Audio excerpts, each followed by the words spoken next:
రాష్ట్రంలో 4 సార్లు ఎమ్మెల్యేగా, ఒకసారి ఎంపీగా, ఉమ్మడి ఆంధ్రప్రదేశ్లో మంత్రిగా చేసినటువంటి ముద్రగడ పద్మనాభం గారి మరణానికి చింతిస్తూ జనసేన పార్టీ తరఫున ఆయనకి నివాళులర్పిస్తూ ఆయన ఆత్మ శాంతి కలగాలని చెప్పేసి పార్టీ తరఫున కోరుకుంటూ ఆ కుటుంబానికి సంతాపం తెలియజేస్తున్నాను. నిన్న మాజీ ముఖ్యమంత్రి అయినటువంటి వైఎస్ఆర్ పార్టీ అధ్యక్షులు జగన్మోహన్ రెడ్డి గారు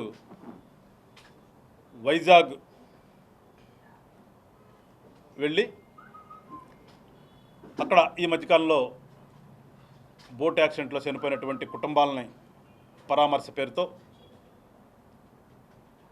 నేను వెళ్ళి ఏ రకంగా మాట్లాడాడు, ఏ రకంగా ఎయిర్పోర్ట్లో విధ్వంసం చేశారో ప్రపంచమంతా కూడా చూసింది.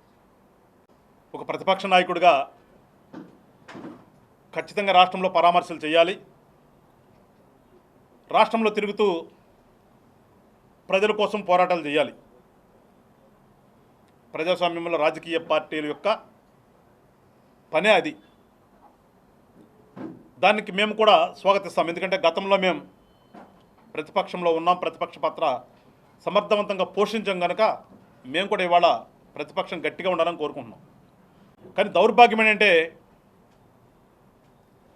నాకు ప్రతిపక్ష హోదా ఇవ్వండి అంటాడు, అప్పుడు దాకా నేను అసెంబ్లీకి రానంటాడు. ఎక్కడైనా ఒక శవం బయటకు వచ్చి కాంట్రవర్సీ అయ్యింది అనుకుంటే మాత్రం ఆగమాగాల మీద బెంగళూరు నుంచి బయలుదేరి అక్కడికి వెళ్ళిపోతాడు. అంటే ప్రతిపక్షం అంటే ఎప్పుడూ కూడా రాష్ట్రంలో ఉండాలి, ప్రజల కోసం ఉండాలి, ప్రజల కోసం పనిచేయాలి. అధికారంలో ఉన్నటువంటి పార్టీలు కానీ అధికారంలో ఉన్నటువంటి ప్రభుత్వం కానీ తప్పు చేస్తే వాటిని నిలదీసి ప్రజల పక్షాన పోరాడాలి. అది ప్రతిపక్షం అంటే. కానీ ఆంధ్ర రాష్ట్రం చేస్తున్న దౌర్భాగ్యం, ఈయనకి ప్రజలు పడుతున్న ఇబ్బందులు కానీ లేదంటే ప్రజల తరపున ఏదైనా ఇష్యూలుంటే పోరాడదామని కానీ ఉండదు. పాపం మాకు శవం కావాలి, శవం ఎప్పుడు వస్తే అప్పుడు మేము బెంగళూరు నుంచి ఆంధ్ర రాష్ట్రానికి వస్తాం. అది మా నైజం. ఒకసారి వైఎస్ఆర్ పార్టీ వాళ్ళందరినీ క్వశ్చన్ చేస్తున్నాను, జనసేన పార్టీ నుంచి. గతంలో మీరు 5 సంవత్సరాలు పరిపాలన చేసినప్పుడు జగన్మోహన్ రెడ్డి గారు, ఎందుకంటే మీరే కదా పరామర్శించింది, మీరే చెప్పాలి. మీరు 5 సంవత్సరాలు ముఖ్యమంత్రిగా ఉన్న టైంలో ఈ రాష్ట్రంలో ఎవరినైతే నన్ను మీరు పరామర్శించగలరా మత్స్యకారు కుటుంబాల్ని, ఆ మత్స్యకారులకి మీరు చేసినటువంటి ఒక్కటంటే ఒక్క ప్రయోజనం చెప్పండి. సరే, మీ తరపున మాట్లాడేవాళ్ళు కానీ ఇలా జనసేన పార్టీ నుంచి మేము అడుగుతున్నాం, గత 5 సంవత్సరాలు మీరు చేసినటువంటి ఒక్క మంచి పనైనా మత్స్యకారు కుటుంబాలకి, లేదు మత్స్యకారులు సముద్రంలో గల్లంతైనప్పుడు కానీ ప్రకృతి వైపరీత్యాల వల్ల చనిపోయినప్పుడు కానీ ఏ రకంగా మీరు ఆదుకున్నారు? ఇవాళ ఏదో కోటి అంటున్నారు కదా, మీరు ఎన్ని కోట్లు ఇచ్చారు చనిపోయిన కుటుంబాలకి? ఒక రాజకీయ పార్టీగా ప్రతిపక్ష పాత్ర పోషించి ఆ రోజున మీరు చేస్తున్నటువంటి దుర్మార్గాలకి వ్యతిరేకంగా మేము పోరాటం చేశాం. అది ప్రతిపక్షం అంటే, అది ప్రతిపక్ష పాత్ర అంటే.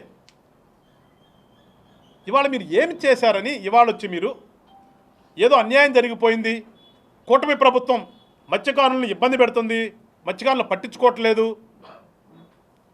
వీళ్ళకి మానవత్వం ఉందా అని పెద్ద పెద్ద మాటలు మాట్లాడుతున్నటువంటి జగన్మోహన్ రెడ్డి గారు, మీరు సమాధానాలు చెప్పాలి. నేను అడిగినట్టుగా అన్నిటి కూడా రాష్ట్రంలో తిరుగుతున్నామంటే ఒకసారి జగన్మోహన్ రెడ్డి గారు అర్థం చేసుకోండి.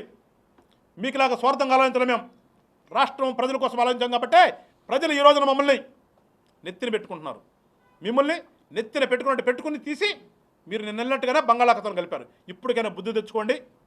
ప్రజల కోసం ఒక ప్రతిపక్ష పాత్ర పోషించడం తప్పితే మీ ఇష్టానుసారంగా రాష్ట్రంలో ఏదో ఇబ్బందులు క్రియేట్ చేద్దామంటే జనసేన పార్టీ కూడా ప్రభుత్వంలో భాగస్వామిగా ఉంది అని